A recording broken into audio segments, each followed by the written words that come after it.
Yep, I know this video is long overdue.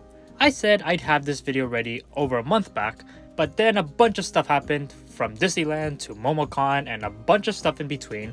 But anyway, last time I rambled to you guys about the leaked Disney TVA pilots, we went over the Amphibia pilot that happened to be leaked online a few weeks back. But along with the Amphibiland pilot, the Owl House pilot was also leaked, and man, there is quite a lot to unpack from this pilot in particular. Arguably more so. You see, while the Amphibiland pilot has a good amount of differences, at the end of the day, there are still more similarities between it and the official first few episodes that we eventually saw. However, I'd argue that the differences between the Owl House pilot and the official first episode of the series are much bigger compared to Amphibia. Now, to be fair, there are still some similarities between the pilot and the Lying Witch and the Warden. Both episodes share some common plot points, like beginning with Luz's reenactment of her favorite book in school. Luz ends up in the demon realm by following someone through a magical door. She finds herself with Ida trying to sell her on human merch and escaping with her in the process, thus finding herself in the Owl House, where she meets King, who she finds adorable. Luz wants to get home, but to do so, she has to get a crown for Ida and King. She succeeds, only to lose the crown to some monster who they manage to defeat. At the end of the pilot, Luz does end up staying in the demon realm for longer than expected. Other similarities between the pilots include a few of their lines, some animated shots, and the character designs and settings look at least similar shape-wise. But that is where most of the similarities end between the pilot and the official first episode. There are quite a lot of notable differences between the pilot and the first episode. The main one that really popped out to me were some of the plot points. In the pilot, Amity is a student in the human realm. Apparently, in this earlier version of the series, Amity takes part in a student exchange program of some sort, studying between the human and demon realms. I really want to know the context behind this idea, as it sounds like a really cool concept I kind of wish the show stuck with, although the end of the actual series did allude to the idea becoming a reality. So maybe in a future spin-off, we can see this idea further elaborated. Since Luz met Amity in the human realm, she was also the reason for why Luz ended up in the demon realm, unlike in the official series where it was Albert that led her to the mysterious house and door. That leads to another major idea that the pilot had that we never saw in the official series.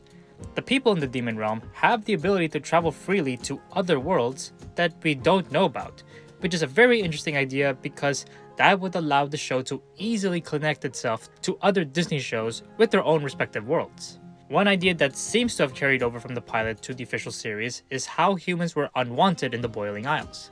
However, in the pilot, this idea was pushed quite a bit more extremely.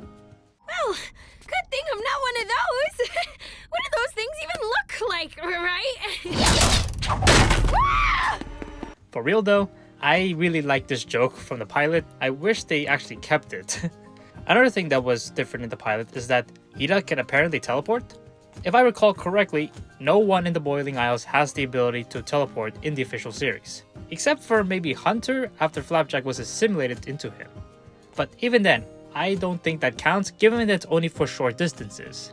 As cool as teleportation would have been, it's a pretty overpowered ability in the context of the show itself, so I can see why they abandoned that idea. Another thing different about this pilot is how it introduced Hexside and Lilith much earlier. Interestingly enough, the same sequence of events that happened in the official episode also occurred in the pilot. Luz and King sneaked into the school, however, they have to hide from the authority figure of the institution. In this case, it would be Lilith. Meanwhile, Ida has to find another way in, although interestingly, Ida actually shows off her owl beast form in the pilot, and she doesn't seem to treat it like a curse like she does in the actual series. Another key change in events here is that Luz felt bad in these moments for different reasons. In the pilot, she just felt like an outcast after Amity essentially insulted her to her face. In the official episode, Luz felt bad for the others imprisoned for being outcasts themselves. While this may be a small change on paper, it does a lot to illustrate how Luz is empathetic to others, which is something that was missing in the pilot. Everything else moving forward in the pilot moved a similar way to how it actually turned out, with Luz, Ida, and King running away from Lilith, who also showed off her monster form early on, and they defeated her by trapping her in another world. However, the last few minutes of the pilot were the most different from its counterpart scenes in the official premiere. For one, unlike in the actual series, Luz didn't get to choose to stay in the Boiling Isles. While she was able to defeat Lilith, Luz had to destroy her only easy way back into the human realm. Emphasis on easy though, because I imagine that Luz could have just found a different person with a key to a portal door which has access to the human realm. Still, the fact that Luz didn't choose to stay there was an interesting choice for the pilot, since that implies that her interests in fantasy were not as strong compared to how it is in the official episode. It would also imply that Belos, or whoever the villain was for the earlier version of the series, has different values and goals compared to what we got in the final version. Either that, or Luz and Belos are more aligned in the pilot version of the show, which would have been an intriguing approach to her character arc. But by far, the most interesting part of this pilot was how it ended. Ha! I have no idea what you're... Ah! Do not lie, Owl Lady. Bring the human to us. That's an order. So in the pilot, although Ida appears to be a wanted criminal like in the official series, she seems to secretly work for the Emperor themselves. Apparently, it's so secretive that even Lilith did not know about it. I'm very curious to know what the crew was going with this idea of Ida secretly working for the Emperor's Coven. Looking back in hindsight, I wish I had asked Dana Terrace about this when I had the chance to meet her in person while at MomoCon. Although, I don't know if she's even allowed to answer that, considering that we were not supposed to see this to begin with.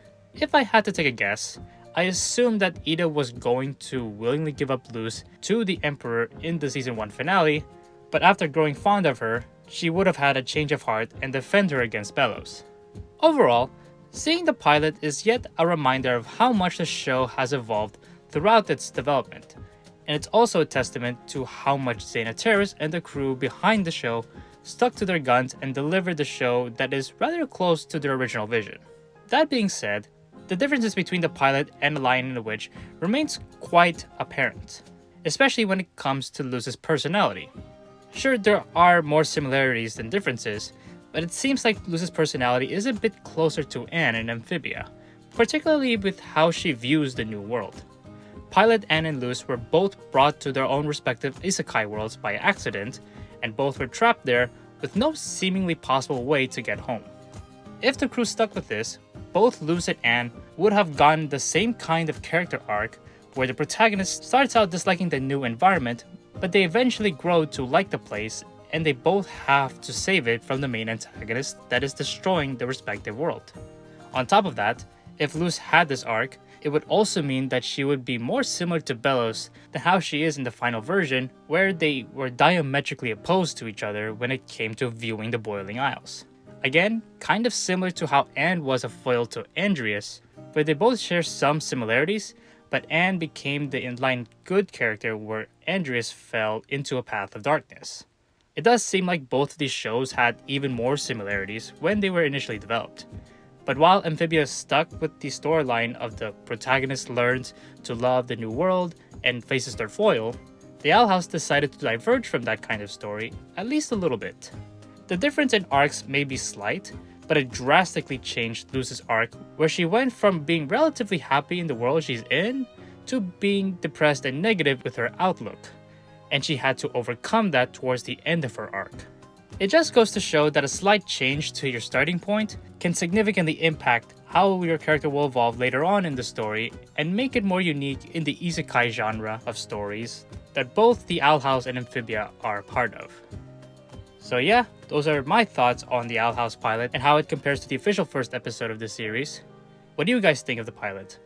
Let me know all about your thoughts down in the comments below, and please give this video a like and subscribe for more content like this.